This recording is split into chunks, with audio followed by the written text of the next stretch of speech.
again, everyone. In this video I'm going to show you how to check your onboard history on your controller.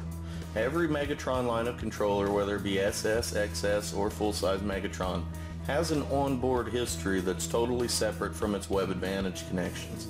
So even if you're not able to get it online and connected, you can still see and view, and on the XS, download that history to a USB port. So I'm operating on an XS. You notice the USB port here. If you want to download the history on a unit, you just plug the USB port in and it'll give you a pop-up of I want to download the history. Now, first things first, from the main menu, go to Setup, Run. Let's go into Configure and into History. So right when you get your controller, this is a good thing to do because you go in and you kind of start from the beginning, start from scratch, and get it the way you want it. So you want to go into Interval. Now the interval is a timestamp, so right now it's set to take a stamp every 5 minutes of any live readings you've got. The unit will record any relay activations no matter when it happens, alarm events, and even some keyboard activity. So that will automatically get recorded. This is effectively talking about any input live reading that you're getting. So conductivity, pH, you can say I want a timestamp every 5 minutes, 10 minutes, 15, you go all the way up to just once an hour, or all the way down to every minute. I'm going to set every minute. You can go into your water meter hour, what time, so if you run a daily water meter report, you want to go from midnight every night or from noon, so it just kind of depends on how you want to do it.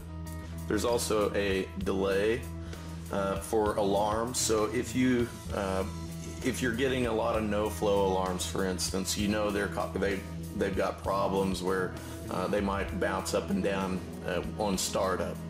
You can have the alarm delay set, so a reading has to be in its alarm setting for a set amount of time before it actually triggers the alarm. Right now it's set on 30 seconds. You can go to a minute or all the way down to 3 seconds.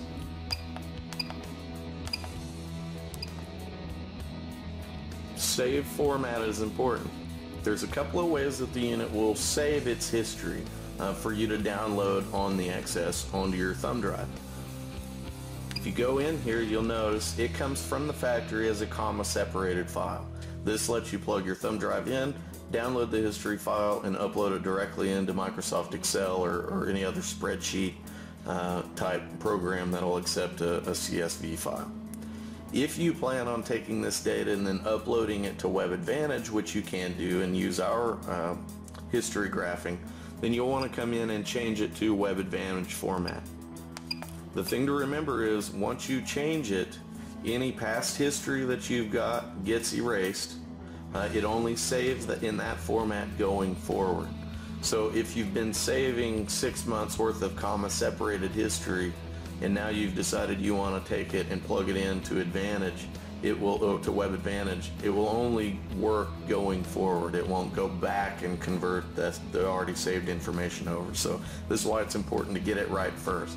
But we send it out from the factory comma separated, so worst comes to worst, if you forget, you'll be able to download it and throw it into Excel. But this is where you would change that. Okay, now our history is configured, so you can hit home. That'll take us back to the main screen. So now, on your day-to-day basis, you can go into the main screen, come into History, and you see this kind of summary event right here. This tells me my sample time is 1 minute, and at a 1 minute sample time, holding all of the sensors and things that I have, this unit will hold 66.19 days worth of history, at which point it starts throwing out the oldest and bringing in the newest. Now if I go into that history, configure history screen and change that sample time to every 5 minutes, that length of time that it will save will go up as well. But this gives you a quick look of how much history can I save. So from this screen though, you choose your System 1. Here you can go in, you can see a relay log, See, anytime any relays have come on, you can see when I forced on, forced off a relay and what caused it. You can see an alarm log. So anytime an alarm was hit, you can go to event log, which is pretty handy because you can actually see some keyboard activity. So I reset 0 here. Down here you'll see somebody calibrated. So this is really nice if you walk into a unit and that you haven't seen in a while. You can come right into this history and get an idea of what's been going on. There's also a water meter history where you can run your water meter 1 and 2 daily and hourly reports. And then if you go into sensor history here, I skipped over it, but this is a little bit more in depth. You choose what sensor you want to look at. You give it a start and an end date. So let me give it a start date. I'll go back a little bit, a couple of days. You can give it a start time if you choose. You give it a high value and a low value. And then when you're ready, just hit graph. I can see there's nothing on this screen, mainly because I don't have anything connected to the connectivity input. I may be able to go back out here into pH.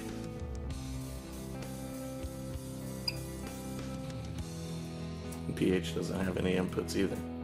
When you have a history though, you start collecting it, it'll show you a graph on the top.